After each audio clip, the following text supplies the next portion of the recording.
Ito ang Forest City, isang $100 billion o 5.6 trillion pesos mega project na itinayo sa Malaysia. Isang bigating Chinese company ang developer nito. Dinisenyo bilang isang dream paradise, eco-friendly at smart city. May iba't ibang luxury facilities gaya ng water park, shopping mall, hotels, beach, golf course at marami pa. Sabi ng developer, nandito na daw lahat. Well, almost perfect na sana. Yun nga lang, tila may kulang. Kulang sa tao. Sa kabila ng ganda ng project na ito ay kaunti lamang ang mga taong tumira.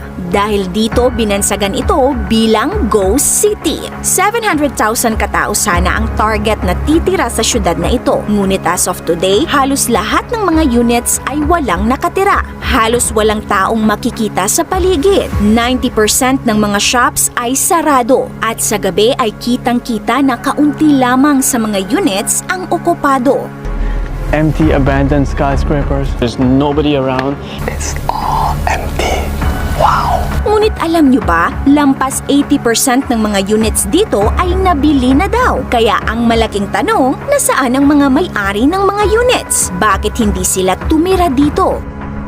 Taong 2016 nang inilunsad ang Forest City, isang joint venture ng local government ng Malaysia at Chinese giant real estate company na Country Garden. Parte ito ng Belt and Road Initiative ng China na naglalayo na mapalawak ang network ng China sa iba't ibang bansa. Ang Forest City ay mas malawak lang ng kaunti sa Makati City. Itinayo sa Reclaimed Islands at strategic ang lokasyon nito dahil isang tulay lang ay mararating na ang Singapore. Hindi naman totoo ang sabi-sabi na isa itong ghost city dahil meron namang mga taong naninirahan dito. In fact, sa kasalukuyan nasa 9,000 na mga